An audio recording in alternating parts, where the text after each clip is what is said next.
Welcome to another episode of Graceful Curiosity. I'm Henry, I'm Michael. and we're in the wrong chairs, Michael. That's right. The tables have finally turned. In the words of Michael Scott, how the turntables. Sometimes some people are uncultured in pop culture, but that's okay. Um, I'm enough cultured in pop culture for the both of us. There we go. Perfect. So, it's okay. Well, we started since this podcast has been formed, always the person that's in this chair that I am right now is usually asked questions Correct. in some form or fashion. Um, and we're doing another interview today, but I'm the subject of the interview, so it only felt appropriate that I sit over here while Michael sits over there. Indeed. Indeed. Um, got to keep that alive. So basically, after I do this introduction, it's Michael's show. I'm just here, you know, if that's fair to put it. Hey, we're gonna go with it and see how Yeah. it turns out. It's God's world. We're all just living in it. Like, isn't that the expression or something like that? That's right. Basically. That's So, right. yeah. Um, so we hope this episode finds you cozy at home, Mm-hmm. um, as it gets really cold here in Texas. Mm. Yeah, we're on the eve of a big freeze coming in here this Well, weekend. well, when this episode goes live, freeze the freeze has happened. That's right. That's right. We're praying for snow. 8-year-old Henry is praying for that 2 inches of snow that are predicted. Yes. Yeah. I don't I know. I don't know about you, but my favorite thing, my one of my favorite video compilations I'll watch on the internet mm. is when dogs experience the first snow of the season, Okay. Okay. especially huskies, Yeah. because they're like amped and this is the greatest thing ever. So my dog has never experienced snow. Interesting. Hmm. So, and Yeah. he's a Great Pyrenees mix, so Mm-hmm. a species that likes the cold. Mm. So I'm excited to launch him outside, or well, not launch him, but open the door Of as he course. Of runs out course. Yeah. and just see what does he think of snow. Mm-hmm. I Mm-hmm. just think that's going to be a cool Yeah. thing. How old is he? He's 3, Okay, so I he see. missed out on the snowpocalypse Right. from a couple Right. of years ago, or Mm. Snowvid, whatever you like to brand Mm-hmm. it, when we all didn't have power for a week. So Mm. hopefully that's the other thing we pray for is that we all have power and that Yes. really it's just cold outside and that's what we have to deal with. Right. And Absolutely. hopefully no one at home has burst pipes or anything Mm-hmm. like that. Mm-hmm. That you're just enjoying some hot chocolate, some soup, or my Mm. mom's always favorite tradition when it got cold was make chili. Yes. So hopefully you're Excellent having choice. comfy, some comfy time. Mm-hmm. So That's right. That's all we can hope for. that's all we can hope for. So whether you're a kid or not a kid, Mhm. you experience it how you experience it. So Exactly. Yeah. well, with that being said, Michael, Mm-hmm. is your show now. All right. Well, we wanted to take a minute to interview you about this experience of the winter retreat that occurred last weekend from our perspective here, filming this morning. But why don't you tell us a little bit about that experience?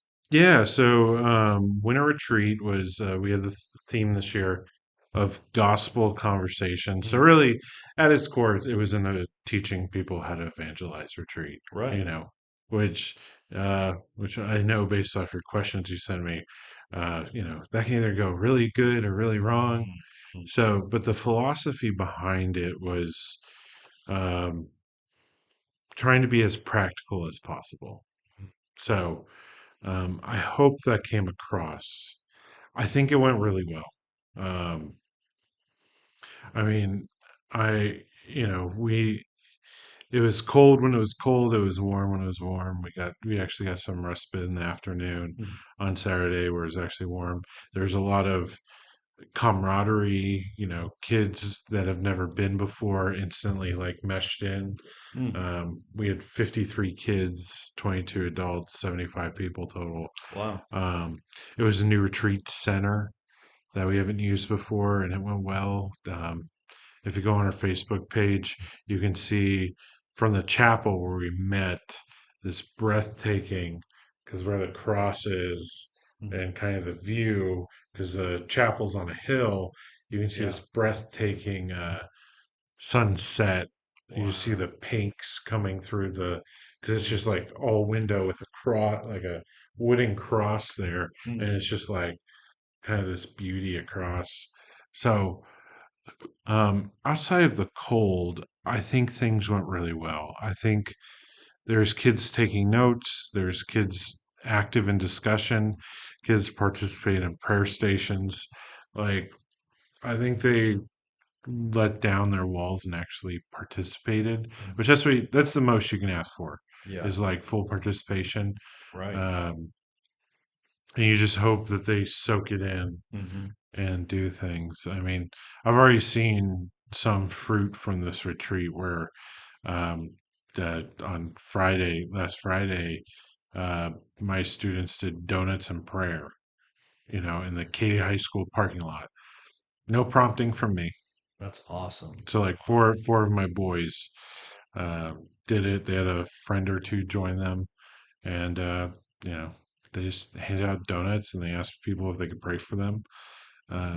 Because that's kind of how we introduced the retreat. The idea is like, you don't have to go from 0 to 100 in this evangelism thing. Right.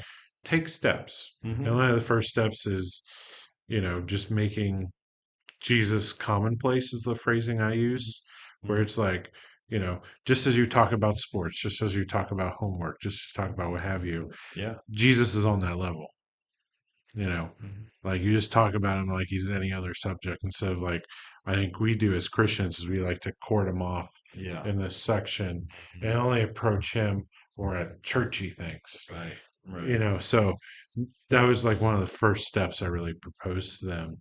And these people, their goal at the end of the day wasn't per se evangelism, but it's just making people feel like the love of Jesus through a donut and them taking the time, getting them early in the cold, Yeah. and praying for people. Hmm. So I think they said they had a lot of success. They had no donuts left over. Yeah. And uh, I thought the coolest part was they said no one refused prayer. Wow. So Hmm. I think that's a God thing, Yeah. Even though we live in the South where God's culture, Hmm.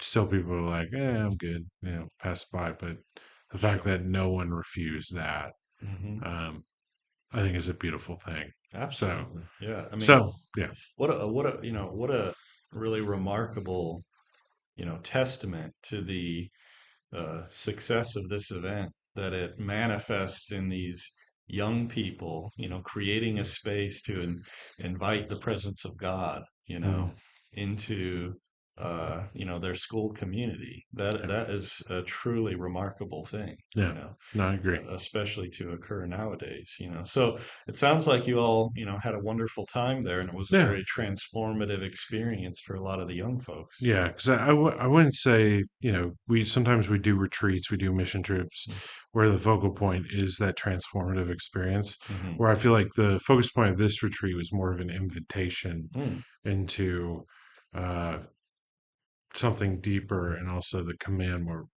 we're given, right, with the Great right. Commission. Certainly. So um, it wasn't an invitation into the gospel, or I mean, it wasn't like a be transformed by the gospel, but here's an invitation into making the gospel known. Hmm. So Right. a little different, I Yeah. think. Yeah. Well, to just sort of expand on that notion, you're kind of touching on here what were the motivations behind the specific retreat, but what sort of goals do you have, or sort of what do you desire to see at the end of the retreat, and both in your own experience and in the lives of the young folks who attend. Yeah, so a big thing I do after every retreat, every mission trip is I kind of send an inventory through text of Mm, like just asking like 10 questions to my students. hmm. And that's kind of how I see specifically their language and what they use. Yeah. And these questions are everything from, what were your highlights? To, the ones you think, like what are your takeaways, and with history especially. So what's your first step you're doing? Also, I ask about, do they experience Holy Spirit any point during this retreat in Yeah. some way, some tangible way? Do you feel like God spoke to you in a certain way or nudged you in a way? So I use those, and I also use these. Sure. I watch and observe. That's Hmm. because that's one of my big joys in ministry is observing how my students grow. Hmm. So, um, getting a glimpse of one of them being a focal point of a discussion group where they're just really talking and letting it all out to, um, going through the prayer stations with them and kind of saying like, oh, they're taking it pretty seriously, like Right. going to a priest for confession or Hmm. going for healing prayer, or they're not taking a nap during listening prayer when the room is dark. Hmm. Like they're actually like Engaged. engaged in doing everything. And that's like what I heard from a lot of the adults. That's what they observed as well. So if I think at the end of the day, how I judge a retreat is by what I observe. Hmm. And if it's something tangible I can pick up on, Yeah. because that's when I can tell there's a lot more depth there. So I gotta unwrap the onion or whatever metaphor you want to use. Because Hmm. if I can see it on a tangible level, that means there's stuff happening deep, deep down Right. as well. Hmm. So um, that's what I watch out for. That's what Hmm. those are, that's my goal is essentially creating an environment where things are tangible and it's also just safe to express things. So I feel like we create that type of environment so the kids aren't completely okay with just opening up. Hmm. You Hmm. know, at least I hope that's what it feels like. Is this Yeah. just place that's safe where you can be vulnerable, where you're in Christian community, even though not everyone's from your church, but we're all part of one body, and you get this sense Hmm. and grasp. And I think we create that type of environment. Hmm. Um, so, yeah. Did that Yeah. answer your question? Yeah. Because I Yeah. think I kind of went one way, and I Hmm. kind of lost track of what the original question No, was. Sorry no, about no. that. It's all terrific, and I mean, we discussed a little bit earlier the donuts and prayer Yeah, event that some of the students, took the initiative to put on at their school. But what are some other ways that you would sort of like to see a lot of the teachings and the principles and the experiences that the folks had this last weekend? How would you like to see that kind of translated into their everyday walk with God? yeah. So, like I mentioned, commonplace, right? Hmm. That's like the first step is like because I see it with this generation more than any other generation, and I literally told the students this is like I have worked with people from the greatest generation to Hmm. Gen Alpha and Gen Z, Gen Alpha.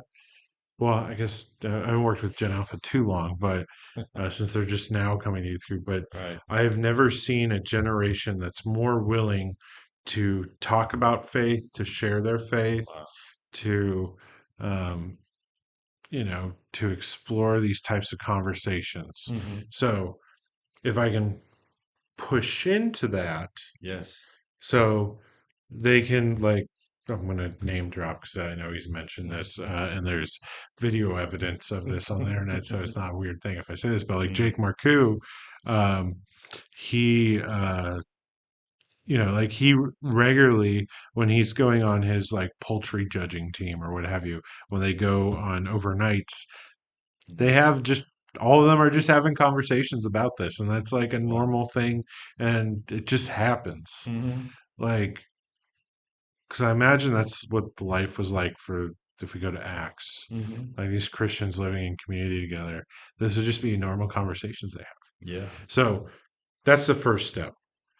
But ultimately, it's having those conversations with people that have walked away from the faith, are nuns like NONE, not like Right. the Right. hands.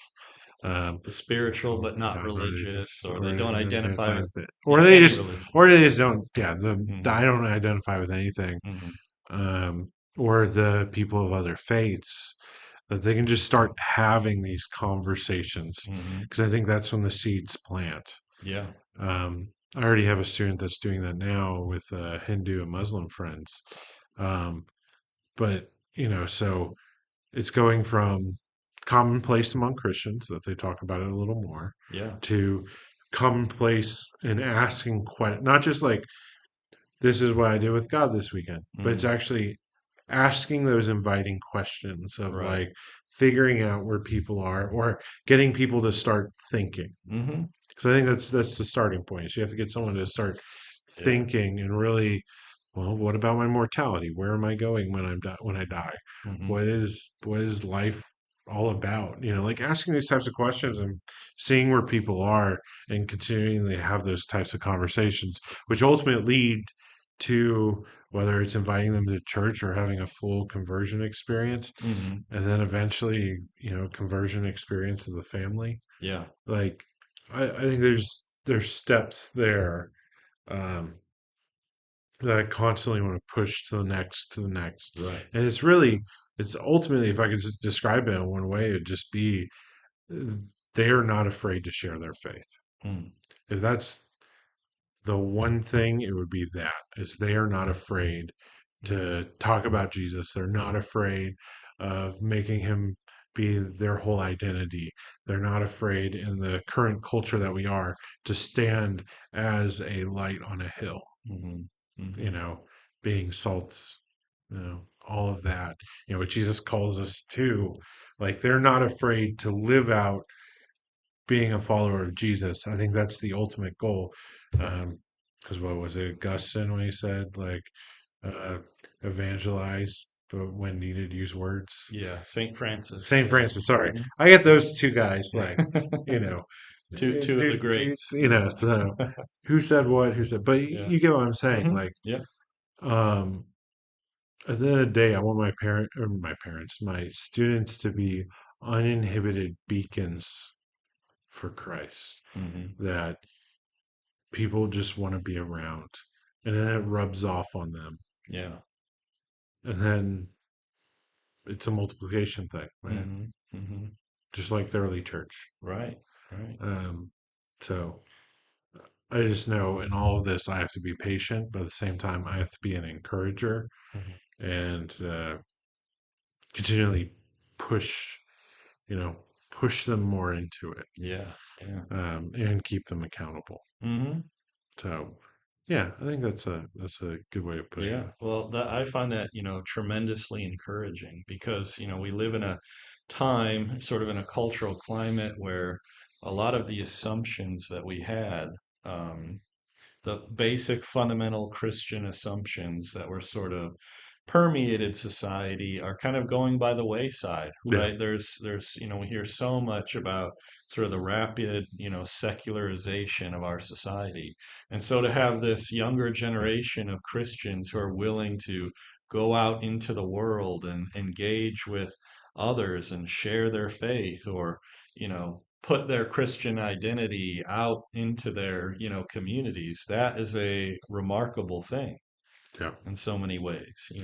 Yeah, it's just so interesting when you look at the stats and Mm, um like one of the things I find ridiculously interesting about this generation, it's the first generation on record since they've been keeping track of things, right? hmm. That there are more Christian males than females. Hmm. That's At least in very America, at interesting. least in Yeah, America. yeah. Like there's been a significant rise in young men Hmm.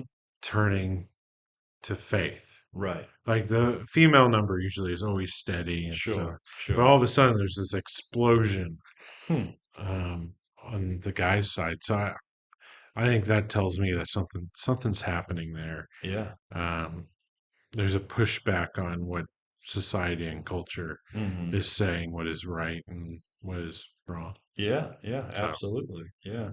Yes, I mean, there's a movement toward taking faith seriously among yeah, young men, right? Which yeah, is typically a difficult, sort of difficult task to accomplish, but yeah, it seems to be happening. and I think for that generation also is they're being genuine and authentic is a real thing. And Mm, that's why sharing is and just talking about your faith is more receptive because it's if someone's going to share something, it's going to come from a genuine place that you genuinely care Right. and, want that in your life. Hmm. So it's not like I'm just saying to get points or Yeah. what have you. It's not It's, performative, it's right? not performative, which I, Yeah. I think I think at least that was a problem with millennials, like Hmm. for us, right? When we were growing up. I don't know about your experience, but definitely from my experience, very much the cultural Christian aesthetic Mm-hmm. of the early 2000s. Hmm. So, um, yeah, it's very different and it's very fascinating, very interesting to watch. Right.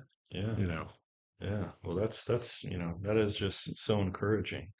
So, all that being said, then I wonder if we can kind of um, discuss a little bit how, these sort of, what we call the tent pole events, right? These or like significant, mountaintop experience. exactly, yeah, exactly. These sorts of things, uh, how do we understand how these types of experiences are a real necessity for young believers, especially as they're growing and deepening their faith?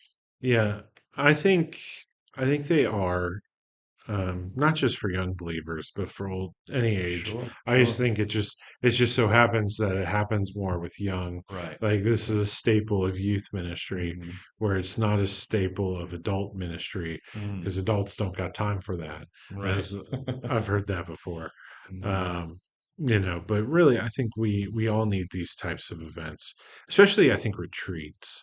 We Mm, need that time to take away, for a weekend, get off technology, spend time with God, have things that are oriented for you 100% around God, hmm. because we need a reset. Yeah. Because the culture, the society chews us up and spits us out, I feel like a lot. Yes. We're the punching bag as Christians.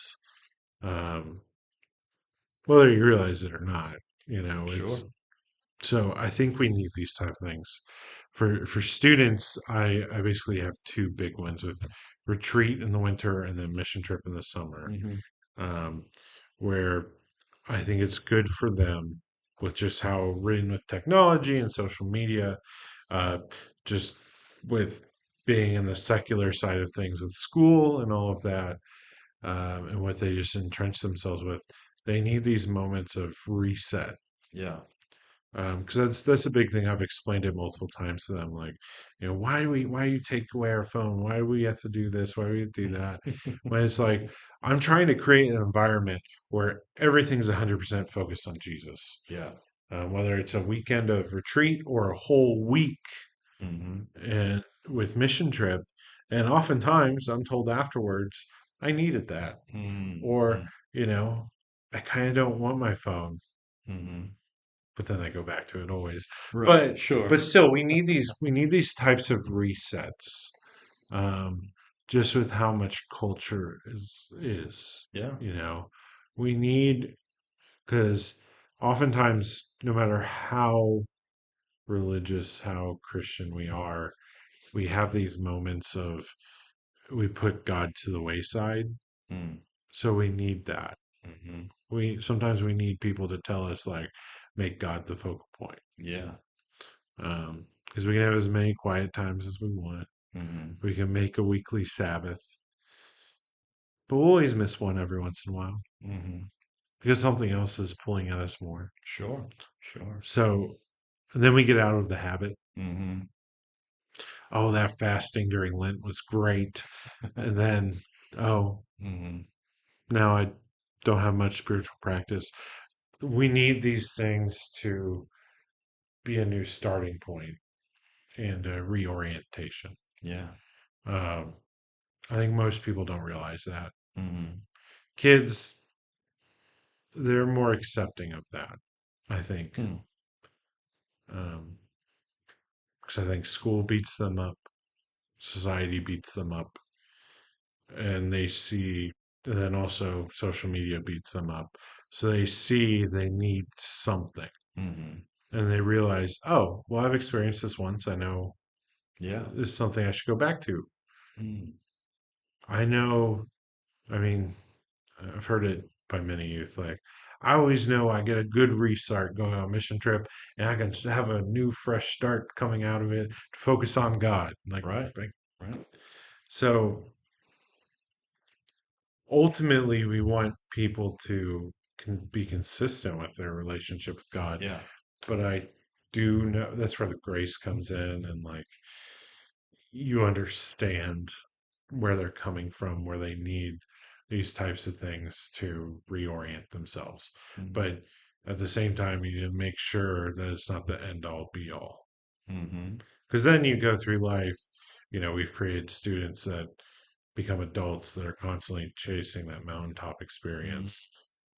And like I said, as adults, there's not as many, Hmm. you know. Sure. So we can't make a believer that's constantly chasing the mountaintop experience. So it's always a hard balance to strike with that. Hmm. Yeah. Yeah. That's so interesting. But you would say that sort of the practices of going on retreat or going on a mission trip, there's sort of like a mechanism that allows us to be intentional Yeah, yeah, that's a about good way of putting it. being in the presence of God, cultivating the spiritual disciplines, opening ourselves up to Him in a way that you simply cannot do in sort of the chaos and the the hectic lives that we all live on an everyday basis. I mean, you can try. Yeah. I Yeah. just sometimes you need that community as well with Hmm. that, Yeah. I would say. Right. Right.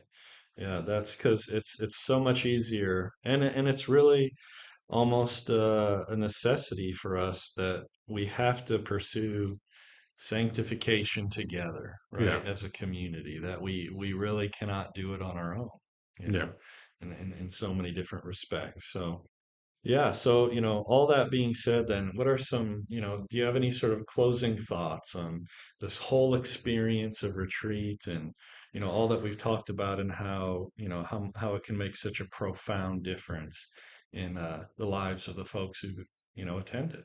yeah. Um,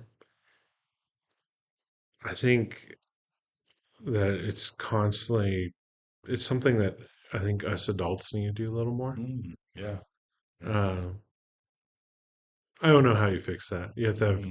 I'm also don't want to take on another project, right? So, you know, Sure. because retreats are. I mean, mission trip we do 8 months of planning Right. ahead of time. Retreats are about 5 months of planning ahead of time. Yeah. So, it's a lot of work Hmm. for us that do it. But I mean, there's a lot of organizations that set these things up like conferences. Conferences Yeah. can be a retreat in Hmm. itself. I always enjoy going to youth minister conference because I could be with people that get me, and but at the same time, Certainly. I'm not organizing anything. I just have to show up. Yeah, that's It, right. so, and I know our diocese has women's and men's retreats.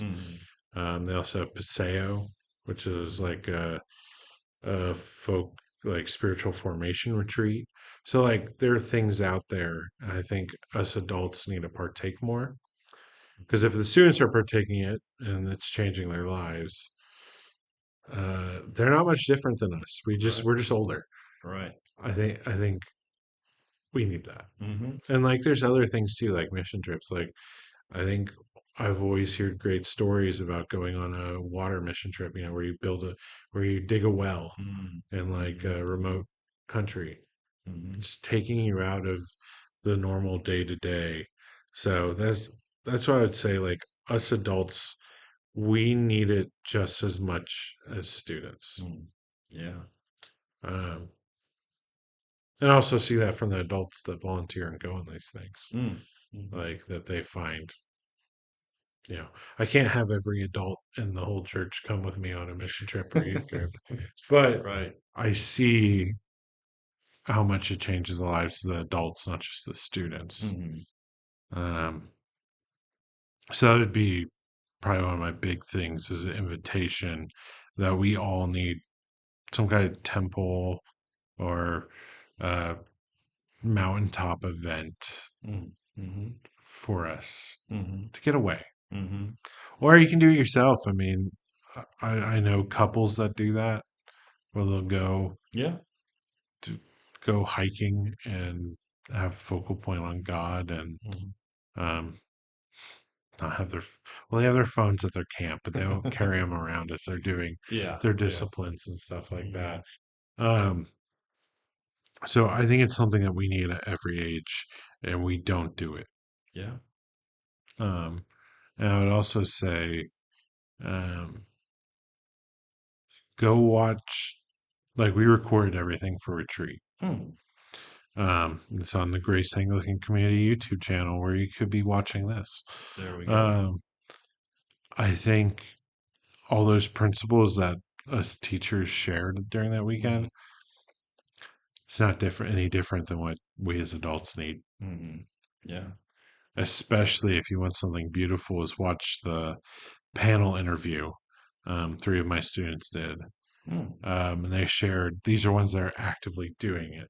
And they're Hmm. sharing with what they're doing, the hardships they have found, and everything like that. And it's pretty incredible. This is a bunch of it's 16-year-old, 17-year-old, and a 20-year-old, and I think it would blow your socks off Yeah. if you just watched it. Hmm.